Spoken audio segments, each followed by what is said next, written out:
Welcome to the Health Headliner podcast by Tudu Digital. Our content is informational only and not medical advice. Please consult your provider. Now, let's dive into today's headlines. Welcome to another deep dive.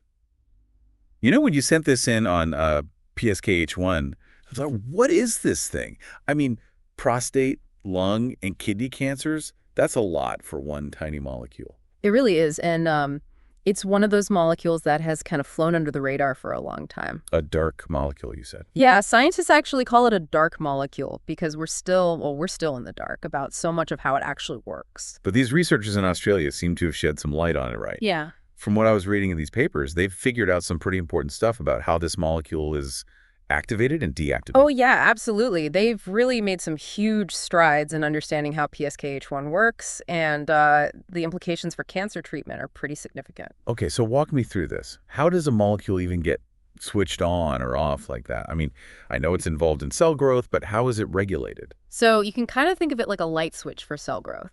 When PSKH1 is on, it sends signals that tell cells to grow and divide, and when it's off, those signals are blocked. Okay, that makes sense. So what flips the switch? Well, they found that it all comes down to which proteins PSKH1 is interacting with. For example, when PSKH1 binds to a protein called Calmodulin, it's like flipping the switch to the on position. So Calmodulin is the on switch. Exactly. And this binding to Calmodulin triggers a cascade of events that ultimately leads to cell growth and proliferation. And that's all well and good in healthy cells, right? Yeah. Our bodies need to grow and repair themselves. But in cancer cells, it's a different story. You got it. In cancer, that growth signal gets stuck in the on position, leading to uncontrolled cell division and tumor growth. So it's like the light switch is jammed and the lights are just constantly blaring. Yeah, that's a great way to put it. And that's where the potential for new therapies comes in. Now, here's the really exciting part. They also found that TSKH1 can be switched off. Hold on, there's an off switch too. Tell me more about that. Yeah. So there's another protein called reticulocalbin that can actually bind to PSKH1 and block its growth signal. So it's like a tug of war. Calmodulin is pulling for growth, and reticulocalbin is pulling for, stopping growth. A perfect analogy, and that discovery is really the foundation for potentially developing brand new cancer treatments. Instead of blasting the body with chemo or hormone therapy, which we know can have a lot of downsides, we could have drugs that basically target PSKH1 and just flip the switch off. Precisely. That's the goal. To develop targeted therapies that specifically interfere with PSKH1 activity and stop cancer cells from growing and spreading. And the best part is these targeted therapies could potentially have far fewer side effects than traditional cancer treatments. Fewer side effects, better outcomes. This could really be a game changer. Yeah. Now, I know you don't want to get too deep in the weeds, but you mentioned the researchers actually dug deep into the structure of PSKH1. Didn't they even map out a specific sequence in the proteins it binds to? How is that even possible? Oh, they did. They really went all the way down to the molecular level. And they found that PSKH1 actually binds to a very specific string of amino acids in these other proteins. It looks a little something like this. LRXRTRX, FXXX. I know, it's a mouthful. Okay, yeah. I'm going to need you to translate that for me. Right. What does all that even mean, and why is it important? So think of it like this. Imagine you're trying to design a key that fits perfectly into a lock, right? Knowing the exact shape of that lock, all those little grooves and ridges, is going to make your job a lot easier. Okay, I see where you're going with this. So is the amino acid sequence the lock, and the drug is the key? Exactly. Knowing the exact sequence of amino acids that PSKH1 binds to give scientists a target to aim for when they're designing new drugs, they can create drugs that specifically bind to that sequence, locking PSKH1 with really incredible precision. Okay, that's pretty amazing. So it's not just about turning PSKH1 off, but it's about doing it in a way that's incredibly targeted. That just seems so elegant. How do they even figure all of this out? Well, that's where the really cool science comes in. They use some super advanced techniques like turboid and cross-linking mass spectrometry. Those sound incredibly high-tech. Can you give us a little peek behind the curtain? What do those techniques actually do? Well, without getting too lost in the scientific jargon, These techniques essentially allow researchers to observe PSKH1 interacting with other proteins in real time. It's like watching a tiny molecular dance unfold before your eyes. Wow, so they can actually see how PSKH1 interacts with calmodulin and reticulocalbin. Exactly. And this is how they were able to confirm their suspicions about how these proteins influence PSKH1's activity. It's like having a front row seat to the cellular processes that drive cancer growth. It's incredible what scientists can do these days. They're like detectives, piecing together clues at the molecular level to solve the mysteries of disease. It's fascinating. But before we go too far down that rabbit hole, there's something else in your notes that I wanted to ask about. You mentioned something about calmodulin's behavior in all this, that it's not exactly typical. What's going on there?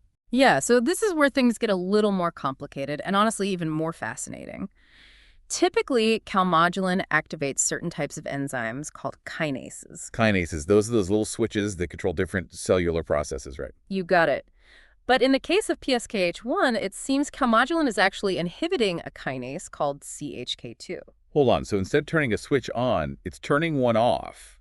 That seems a little counterintuitive. Why would it do that? Honestly, that's the million-dollar question. We don't know for sure yet, but it suggests that calmodulin might be playing a more nuanced role in regulating PSKH1 than we initially thought. So it's not just a simple on switch. It's more like a dimmer switch, capable of fine-tuning the activity of PSKH1 in different ways. That's a great way to think about it. And it just goes to show that the world of cellular signaling is incredibly complex. There's still so much that we're learning about how these processes work. Well, this has been quite the deep dive already, and we're just getting started. I can't wait to learn more about this complex cellular dance and what it all means for the future of cancer treatment. But for now, we'll have to take a quick break. Okay, so before we move on from this whole on-off switch idea, you mentioned something about calcium, right? Something about how calmodulin and reticulocalbin are both sensitive to calcium levels. Yeah, that's right. And this is where things get even more interesting. You see, both of these proteins, calmodulin and reticulocalbin, they both respond to calcium, but in different ways. Okay, so how does that work? What's the role of calcium in all of this? Well, it turns out that the level of calcium in the cell actually determines which of those proteins gets to bind to PSKH1. So at low calcium levels, calmodulin takes the lead and activates PSKH1, flips that switch to on and promotes cell growth. Okay. But as calcium levels rise, reticulocalbin steps in, kind of muscles its way in there, and binds to PSKH1 instead. And that effectively turns the switch off, blocking that growth signal. So it's not just like a constant tug of war between these two proteins. It's more like they're taking turns based on the level of calcium in the cell. That's a great way to put it. It's this super intricate dance between these proteins, all orchestrated by calcium. That is wild. It's like a built-in safety mechanism, right? Yeah. As calcium levels fluctuate, the cell can kind of fine-tune PSKH1 activity and prevent things from getting out of control. Exactly. It's this really delicate balancing act, and it's all thanks to calcium. I mean, that is amazing. But it makes you wonder, could we manipulate calcium levels as a way to control PSKH1 activity? Like, what if we could artificially increase calcium levels in cancer cells to shut down that growth signal? That is such a smart question, and honestly, that's what a lot of researchers are trying to figure out right now. Could manipulating calcium levels be a new way to target cancer? It's definitely an area of active research, and it's really exciting to think about the possibilities. It sounds almost too good to be true, like a magic bullet for cancer. Yeah. But I'm guessing it's not quite that simple, right? Well, you're right. It's definitely not simple. Remember, calcium is involved in a whole bunch of different processes in the cell, not just PSKH1 activity. Oh, right. So if we mess with calcium levels too much, we could end up causing all sorts of other problems. So it's like trying to fix a leaky faucet by turning off the water to the whole house. That's a great analogy. You got to find a way to target that leaky faucet without disrupting the whole plumbing system. And in this case, the leaky faucet is the calcium signaling in the cancer cells. Okay, so the challenge is to find a way to manipulate calcium levels specifically in those cancer cells without messing up everything else. Exactly. And that's no easy feat. It's going to require a lot more research to figure out how to do that safely and effectively, but the potential payoff is huge. So scientists are definitely up for the challenge. Well, I'm definitely rooting for them. This is all so fascinating, and I'm eager to see what they discover. Now, before we move on from calcium completely, you mentioned something in your notes about calmodulin and its role in all this that I found a little curious. Apparently, it's not exactly sticking to its usual script. Oh, yeah, that's right. You see, typically calmodulin activates a certain type of enzyme called a kinase. And kinases, they're like these little molecular switches that control all sorts of cellular processes. I remember you mentioned kinases earlier. They add a phosphate group to other proteins to activate them. Exactly. But here's where things get a little weird. In the case of PSKH1, Calmodulin is actually inhibiting a kinase called CHK2. Wait, so instead of turning a switch on, it's turning one off. What's going on there? Honestly, we don't know for sure yet. It's one of the big mysteries that researchers are still trying to unravel. But it does suggest that Calmodulin's role in regulating PSKH1 is a lot more nuanced than we initially thought. So maybe it's not just an on switch, but more like a dimmer switch. Sometimes it turns things up, and sometimes it dials them down. That's a really interesting way to think about it. And it just goes to show that the world of cellular signaling is incredibly complex and full of surprises. Well, I have to say, you've made molecules sound a lot more dramatic than I ever imagined. We've got this cellular tug-of-war, a calcium-controlled dance floor, and now a double agent in the mix. Where do we even go from here? Well, believe it or not, we're just getting started. This is just the first act in the story of PSKH1, and the plot is about to thicken. Remember, we talked about how PSKH1 can be activated by binding to Calmodulin, but what if I told you that there's another protein involved? A protein that can activate PSKH1 in a completely different way. Oh, come on, there's more. You're killing me with the suspense. Tell me everything. What's this new protein, and how does it fit into all of this? Well, this new player is called UNC119B, and it brings a whole new layer of intrigue to this already fascinating story. But before we dive into that, maybe we should take a quick break to let everyone catch their breath. This is a lot to take in, I know. Welcome back. I gotta say, after the last two parts, I'm like totally hooked on this whole PSKH1 thing. Who knew molecules could be so dramatic? It really is a fascinating story, isn't it? And the implications for cancer treatment are potentially huge. Yeah, I mean, it's mind-blowing to think that we might be able to develop drugs that target this one tiny molecule and stop cancer in its tracks. Okay. But before we get too far ahead of ourselves, I want to bring it back to the listener for a minute. What does all of this mean for someone who's actually facing a cancer diagnosis? Right. What are the practical implications of this research? Well, I think the most important message is one of hope. You know, this research really is paving the way for a new era of cancer treatment, one that's more targeted, more effective, and a lot less harmful to the body as a whole. So we're talking about moving away from those kind of blunt force methods like chemo and radiation and towards something much more precise, like a sniper rifle instead of shotgun. Exactly. And that's the real beauty of personalized medicine. We're moving away from a one-size-fits-all approach and towards treatments that are tailored to the specific molecular drivers of an individual's cancer. That sounds like something out of a sci-fi movie. Yeah. Like doctors will be able to analyze your tumor, figure out exactly what's making it tick, and then design a treatment that just hits those specific targets. Well, it's not sci-fi anymore. It's the future of cancer treatment, and it's closer than you might think. And PSKH1 research is playing a huge role in making that future a reality. That's incredibly exciting, but I imagine there's still some big hurdles to overcome before these targeted therapies become widely available, right?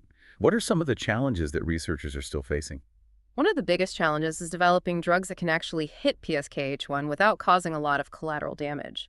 Remember, this molecule does have some important roles in normal cells, too. Right, we don't want to shut down all cell growth, just the stuff that's going haywire in the cancer cells. Exactly. So we need to find a way to design drugs that are incredibly specific. Like, they got to be able to pick out the cancer cells from the crowd and just zero in on those PSKH1 molecules. So it's like finding a needle in a haystack, but at the molecular level. That sounds incredibly difficult. It is, but researchers are getting really good at this kind of molecular detective work. They're using all sorts of cutting-edge techniques to study PSKH1's structure, identify its binding sites, and figure out exactly how it interacts with other molecules. So it's a long and complicated process, but it sounds like they're making real progress. That's got to be encouraging for people who are waiting for these new treatments. Absolutely. And it's important to remember that research takes time. It's not always a straight line from discovery to cure, but every step forward brings us closer to that goal. And in the meantime, what can our listeners do to support these efforts? I mean, besides just, waiting patiently. Well, first and foremost, stay informed. Keep learning about the latest scientific advancements and don't be afraid to ask questions. And if you're so inclined, support organizations that are working to translate these discoveries into new treatments. Even a small donation can make a big difference. And on a more personal level, are there things we can do to reduce our risk of developing cancer in the first place? Like, are there lifestyle changes we can make that might help? Well, there's no surefire way to prevent cancer entirely, but there are definitely things you can do to lower your risk. Eating a healthy diet, getting regular exercise, not smoking, and limiting alcohol consumption all play a role in keeping your cells happy and healthy. So it's all about taking care of yourself, both physically and mentally. It's about being proactive and making choices that support your overall well-being. Exactly. And knowledge is a big part of that. The more you understand about how your body works and how diseases develop, the better equipped you'll be to make those healthy choices. Well said. So as we wrap up this incredible deep dive into the world of PSKH1, what would you say is the most important takeaway for our listeners? I think it's this. Even in the face of something as daunting as cancer, there's always hope. Science is constantly moving forward, and new discoveries are being made all the time. And with every breakthrough, we get a little bit closer to a future where cancer is no longer a threat. That's a beautiful thought. It's a reminder that even though the journey might be long and challenging, we're not alone in this fight. There are brilliant minds all over the world working tirelessly to find new solutions. And there's reason to be optimistic about the future. Absolutely. And remember, knowledge is power. The more we understand about our bodies, the better equipped we'll be to prevent and treat diseases. So keep learning, keep asking questions, and never stop exploring. Well said. A huge thank you to you for taking us on this incredible journey into the world of PSKH1. It's been an absolute pleasure. And to our listeners, thank you for joining us on this deep dive. We hope you learned something new and maybe even felt a little bit inspired. Until next time, keep those minds open and stay curious. Thanks for tuning in to the Health Headliner podcast by To Digital. Like and subscribe for more health news and breakthroughs. Stay healthy and informed. See you next time.